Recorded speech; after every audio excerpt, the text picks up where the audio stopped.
เขาเดินพักยังลุงนี่ความเชิญบ่มันคือบ่คือกันน่ะเนาะมันคือบ่คือพักทะเลตัวเนาะคนละภาคบ่ลุงหรือคนละพันมันคือคิวเปล่าปุ่น15 โล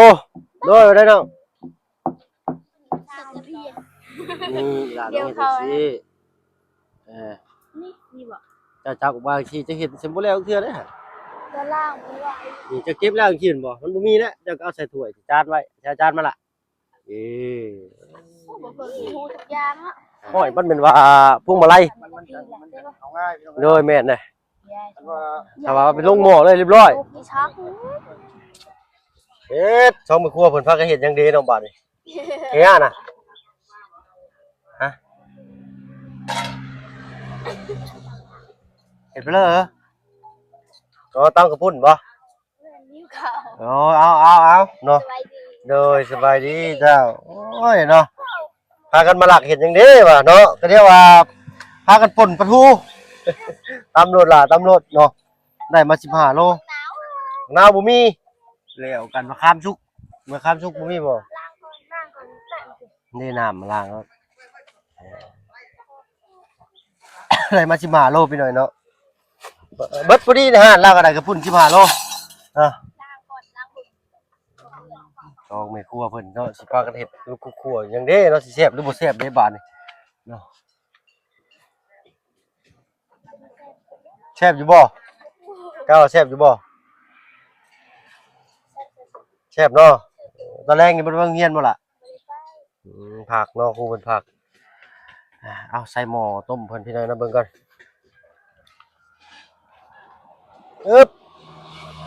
ต้มตีนไก่พี่น้อยเนาะโดยซาก็มีเด็ดบ่เป็นบ่สบายดีเนาะเอ้ยเนาะเป็นผู้สาวบ่เห็นเขากินบ่เป็นใจ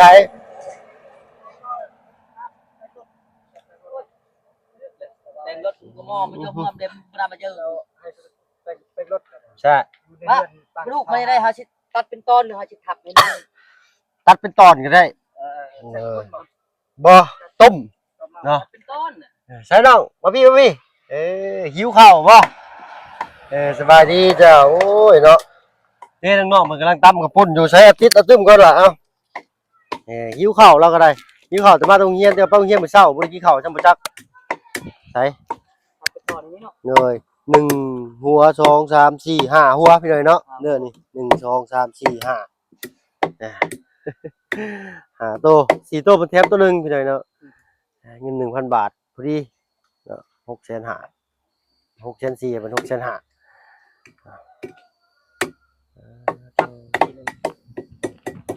ครับก็ต้มหรือแกงก็ได้แล้วแต่สุเจ้าเด้อล่ะเด้อทั้งลุงเฮิมมันบอกว่าได้ในอ้ายนี่ด้วยเอาบาทพี่น้อยเนาะสร้างนี่มีกบไปเลยด้วยยังกระปุ่นโอ้ยเอาพี่น้อยเนาะตอนนี้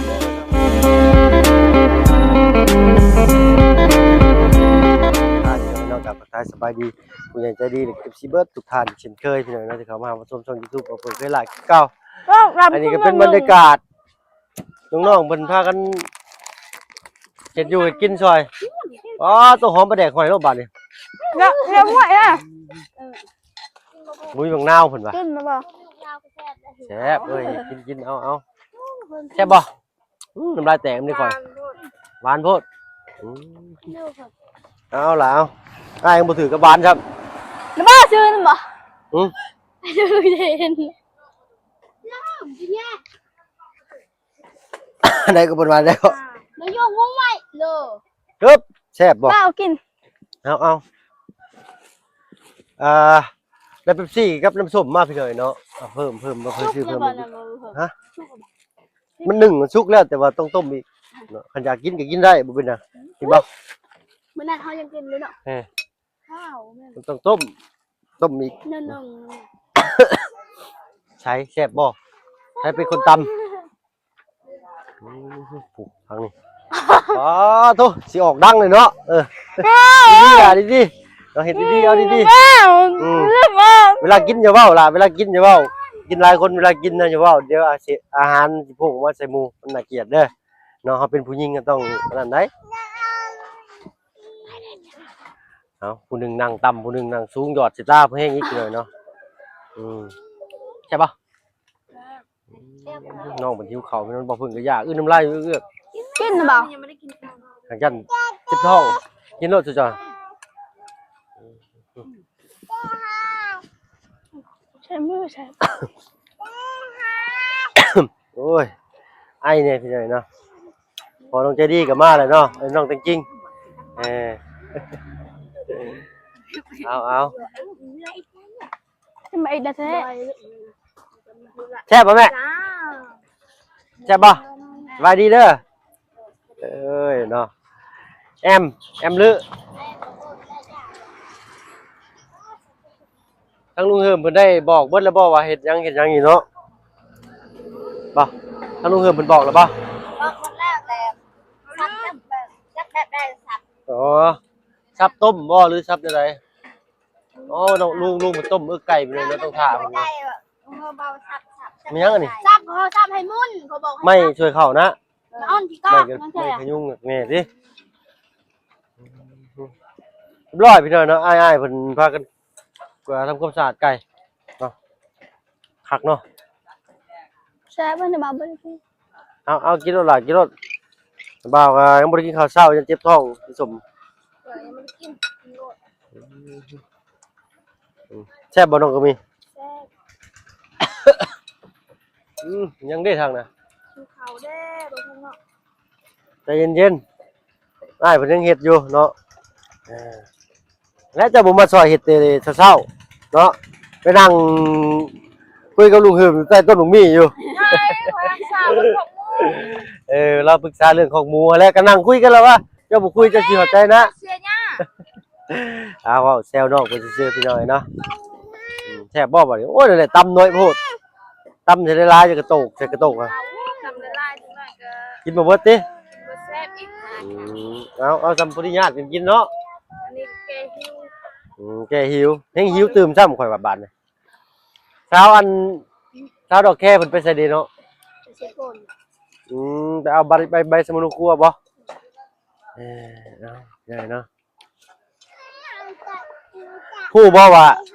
เป็นหยังคืออันชื่อมาสู่กินมื้อนี้อะไรๆๆอย่างนี้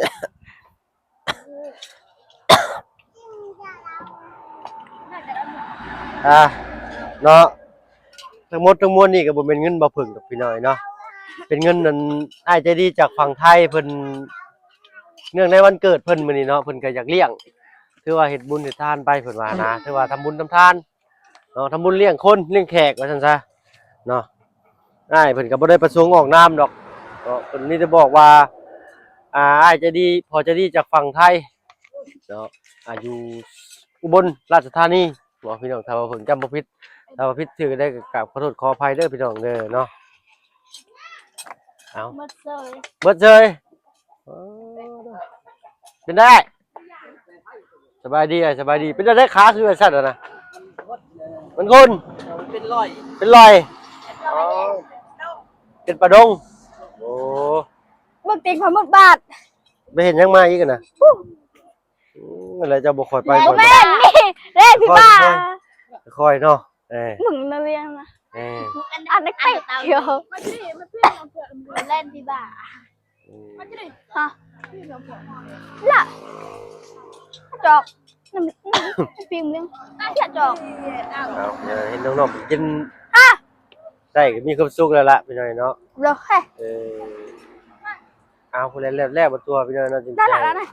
เบิดสุภูทุกคนขอบบุญขอบคุณทางพอใจดีจากฝั่งไทยพี่เลยเนาะเอาเป็นมันแล้วก็หลายๆไปแล้วก่อนเนาะตอนนี้ยังเนาะให้เป็นขนมจอกขนมจีนแล้วเรียบร้อยไปก่อนกินข้าวกินน้ำรวมตัวกันหลายๆพุ่นละเนาะ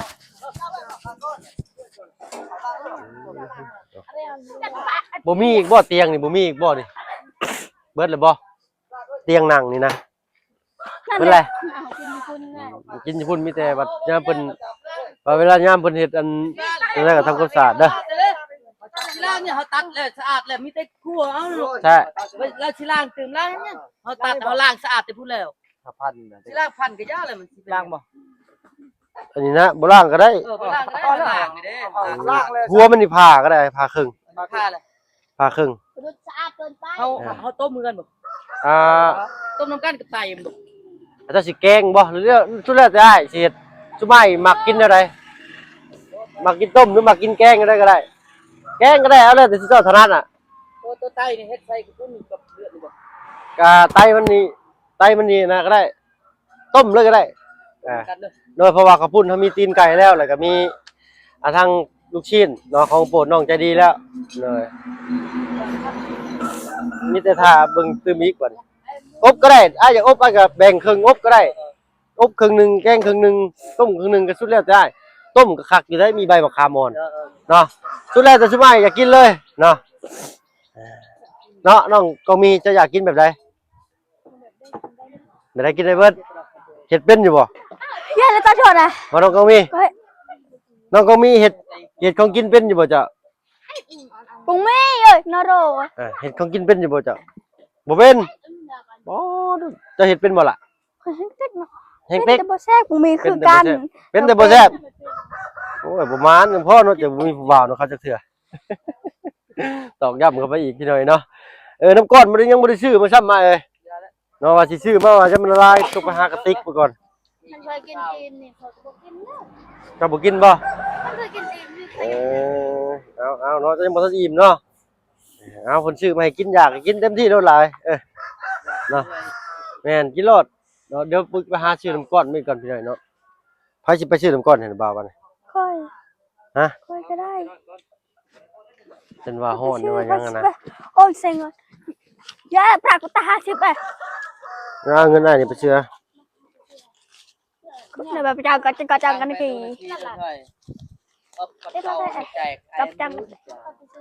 ปซื้อแต่เขาอยากซื้อเนี่ย น้ำก้อนจัก10,000มีกระติกใส่บ่แม่นเลยกระซ้ำก็ได้เด้อเนาะจักซี่แล้วพี่น้องจังบ่อยากซื้อมาก่อนเพิ่นสิกินนะเพราะว่ามันบ่มีแนวใส่บ่มีกระติก การรู้เฮาเป็นมาดา แข็งเลย ลัดล่ะกันแกลัดตั้งโต๊ะ ไป กู น้องจะดีพาไอ้ตาบ่าวย่างไปเบิ่งนี่มาเบิ่งอยู่หม้อนี่จะเบิ่งอยู่นี่ใกล้ก็จะกินได้นี่ได้ฮ้อนบ่จักเนาะอ้าย ป้า อือฮึ มันป้าตั้งโต๊ะกูไอ้ ถูกพี่น้อยเนาะมีตีนไก่ครับไก่พี่น้อยเนาะ น้ำมวยล่ะ ไก่ประมาณ6หรือ8 น่ารักก็ได้เนาะ กินบ่เบิดกับคนกายไปทำทางสิพยากก็แจกได้หลายเนาะทางง่ายเป็นจุดประสงค์เพิ่นเท่านั้นฮะ นะบ้าเบิ่งเลยใครกับดีใครกินไร อ๋ออยากกินไรได้กินโลดหลายเนาะเพิ่นเฮ็ดให้กินแล้วก็กินเต็มที่ก็ต้องซอยเวียกเพิ่นเต็มที่นำเด้อเนาะเพิ่นเฮ็ดให้กินเต็มที่ก็ต้องซอยเวียกเพิ่นเต็มที่เนาะทางพ่อน้องใจดีเพิ่นเอาใหญ่เนาะมาแต่งเวียกให้น้องๆเพิ่นเด็ดพักเพิ่นเอิ้นพักยังลุงนี่ความเสริมบ่มันคือบ่คือกันน่ะเนาะมันคือบ่คือพักทะเลตัวเนาะคนละพักบ่ลุงหรือคนละพัน กูห้องมันคือคิวเนาะ พี่ไก่แตกบ่ลุงทางน่ะพี่แตกบาดนี่โอ้ยแซ่บคือเก่าลุงเลย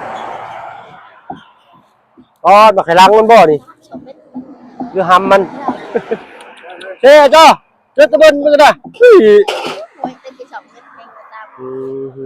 วันนี้ลุงเฮิมครับเป็นพ่อครัวพี่น้อยเนาะถ้าบ่มีลุงเฮิมนี่ปาดโต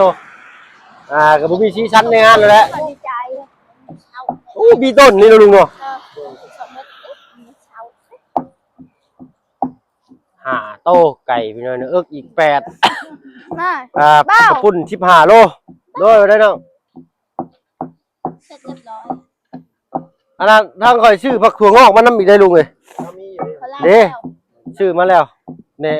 แม่ค้าจะดีแม่ค้าลมดีว่าผักถั่วงอกเด้อเพิ่นว่า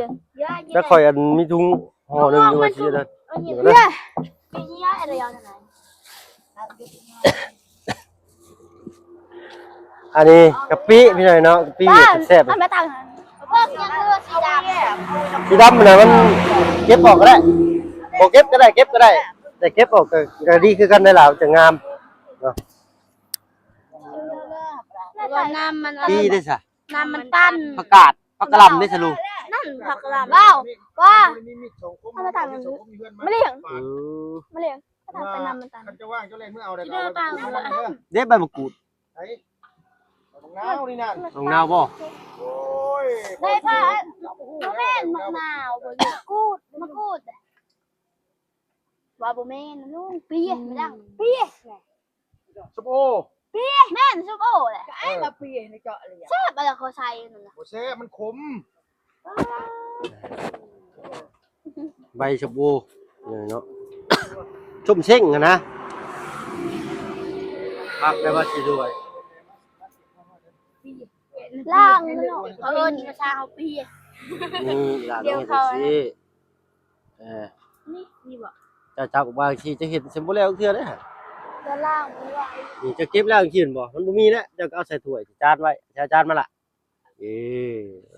บ่เบิ่งหูทุกอย่างอ่ะเบิ่งสลัด เอ้ยเขาสิได้สิเอิ้นว่าคนเกิดก่อนซะแม่นแล้วอ่ะ เพิ่นเกิดน้ำรังเขาฮู้เนาะ เห็นบ่นี่ เกิดน้ำรังเขาก็เฮียนน้ำหุ่นเกิดก่อนนะ เรียนแต่ฟัง ฟังความ อยากสูงต้องขยันอยากเก่งต้องขยันเพิ่นว่าได้บ่ เอ้าเบิ่งต่อยดัง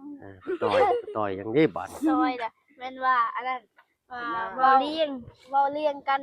คักแท้ เว้าเรียง บ่เทิงว่า จากงงหน่อยหนึงงงนักกว่าเดิมเลยค่อยบาดอันนี้เพิ่นสิมาผสมกับผักมะขั่ว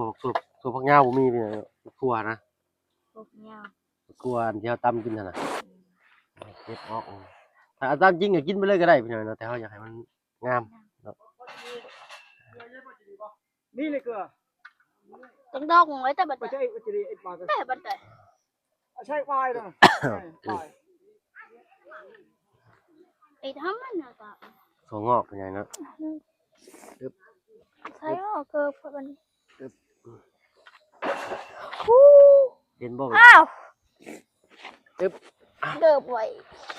ไปใช้หลาไปเอาเกลือบ่ โดย เลยมันก็สิง่ายขึ้นถ้าทิ่มลงของเก่าเนาะว่าเก็บบัดมือก็บ่ออกเลยดิ ลงมายังอ่ะก็ขนมก็ยัง ตอนว่าไข่ไปหน่อย เคยเฮ็ดกระปุ่นอยู่บ่เจ้า หัวชิงไข่ เคยเลยเนาะบ่เคยเลยติ เอาไหม บ่เคยกินกระปุ่น กินได้เทื่อนึงก็เพิ่มเฮ็ดให้ โอ้กินเทื่อแรกบ่นะอันนี้เทื่อสองติลองมึงด้วยรสชาติสิคือเก่าบ่อันนั้นน้องเจดีจะเคยกินอันจักเทื่อกินกระปุ่นนี่ เจอบ่งไปเจอมันได้ยาบ่ต้องเฮิมอ่ะ เคยกินครั้งแรกลุงเคยไปกินน่ะบ่ ครั้งแรกตุ้มป้าตุ้มหมอมันเกิดเหมือนไปเจอโอ้สอง สองเทื่อแล้วอันนี้เทื่อสามเนาะเทื่อสี่เด้พอเลย เทื่อสี่ลองอีกครั้ง เนาะเอารอฟังจากปากน้องๆเพิ่นพี่น้อยเนาะว่ารสชาติสิคือเก่าบ่ลุงเพิ่นเด้อบ่เค็มก็นัวแหละไปพี่น้อยเนาะ เอา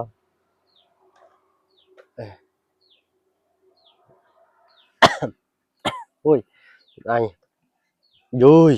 บ้านเพิ่นเอิ้นยุย ตายบ่ดี อุ้ยว้าวก็ลืมเลยจักเจ้าเว้าแนวใดได้ยินแต่น้องกี้แล้วก็โอ้ยล่ะ ไอ้โยยนะไอ้โยยนะ เลย เจ็บเด้ อายุเจ็บได้บ่อายุนี่ แม่นอายุ อายุสิบ่ แม่นปีมากว่าขนาดไอ้นะเจ็บ อะไรก็ ไอ้ ไอ แม่นเจ็บ ไอ แม่นเจ็บไอ้ปลาเป็นไข้ ไอปลา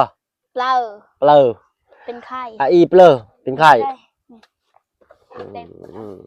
บ่เบิ่งฮู้ได้สาร บ่ได้ฮู้แหละก็เว้าตามเจ้า คันจะอยู่โดนน่ะจะฮู้จะ โอ้ยสิ2ปีเลยได้น้ำบ่าวมันอยู่นี่นะ น้าบ่าวบ่ได้เห็นน้าบ่าว แต่ว่าเฮียนเขาก็ขึ้นอยู่กับคนสอนนำได้แหละกับคนฟังนำเฮาฟังจับใจความได้อาจสิเป็นอยู่ก็ได้อยู่น้อยนึงพี่น้อยเนาะ ภาษาลาวมันง่ายเด้ ง่ายแล้วอ่ะใครก็เว้าได้ภาษาลาวนี่ บางคนก็ว่า ภาษาต้นกำเนิดว่า ภาษาน่ะภาษามะกองน่ะมันต่างเลย ภาษามะกอง เขาเอิ้นอันนั้นยุงน่ะมุ้ยเขาเอิ้นระยองเขาเอิ้น มวยก็ยวง เขาเอิ้นรายอง ระยองฮิ ระยอง กับภาษามะกองน่ะเอิ้นยุงน่ะมวยเขาเอิ้น มวย เจ้า เอ้าถิ่มลงคลองพุ่นแหละพี่น้อยเนาะ งัวน่ะเขาเอิ้นเจ้าเขา เจ้า เขาเอิ้น